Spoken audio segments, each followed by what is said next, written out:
How do you raise a politically savvy homeschooler? This is a delicate topic, but I think I can share with you at least a key ingredient.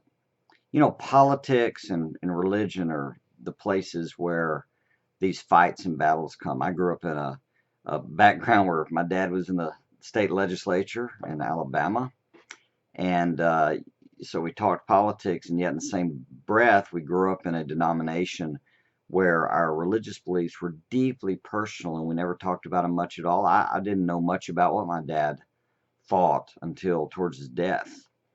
So this issue of politics, it's a big deal. And I'm convinced that what's in the way of good discussion and what we should be doing is that most people, it seems, in our country on both sides are engaged in what's really termed a kind of a neurotic behavior.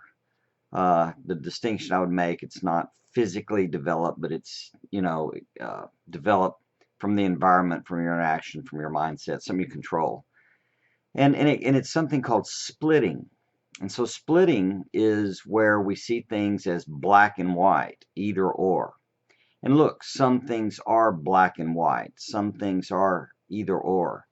But the list is a lot smaller than we think. So even in an issue, it might be right or wrong, but there are nuances in the conversation that need to be appreciated. So what tends to happen is if you get into splitting, which, by the way, if you really do that really well, you develop or move into the direction of a category called a borderline personality disorder. So staying away from splitting, good move. And encouraging our kids not to split is really strategic, because if you don't do that, then you turn into like a hyper liberal. So everything the conservatives do is evil, and they're all about money and self and blah, blah, blah, blah. And then you can get the other side too, and you be so conservative and locked in, and that everything on the liberal side is completely evil, and it's all about giving everything away, and no one being able to progress in this world, and we're all supposed to be the same, equalitarian, blah, blah, blah. Look, both of those are extreme views. And regardless of what you want to think, it's not perfectly that way. There are things that are evil. There are people who are evil. I'm not denying any of that. But what I'm inviting us to teach our kids is something a little more profound, and that is to learn to understand the other side, really, before we disagree or battle with it. Try to appreciate where the other view is coming from, what they're wrestling with. And look, I get disgusted too. I'm semi beside myself in this day and age with things I see in the media, which just simply aren't the whole story. We're not getting both sides sharing something.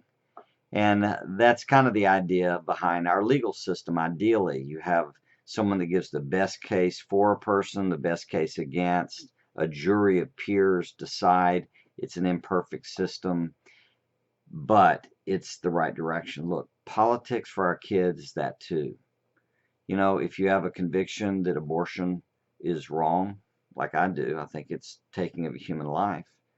You still want to help people understand what it means for a woman to have the rights over her body, choices in her life, perhaps horrible moments, even in minor examples of terrible things happening medically around this issue. That's the way you do it, so that the child grows to have his or her own conviction. And it doesn't have to be that. It might be about economics. It might be about capital punishment. It might be about spending. I have no idea. But I do know this. Our kids, our 5 kids, by and large, think pretty clearly and profoundly about their politics. Some are more than others, but they can have conversations. Some are less interested in politics than others. That's great too. But getting our kids away from splitting of perfect black and white thinking by inviting them to explain and appreciate, if you'd grown up that way, if you'd come from that orientation, you'd probably think in a similar way as well. And that's really what it comes down to. I'm going to pick on the abortion issue again, just with this final thought. Ronald Reagan was asked years ago when he was walking out of a building somewhere, I remember watching on TV, and he said, are you for women's rights? And he paused and turned back to the camera and said, I am. I'm for women's rights, especially the rights of unborn women. So here's what it comes down to. It's a value issue. And so when we value the right of a woman's choice over her body over the baby's, then that's actually a conflict of values. And I think it's a legitimate value. The issue then turns on, does the baby girl, have rights too? And that's where this discussion needs to be.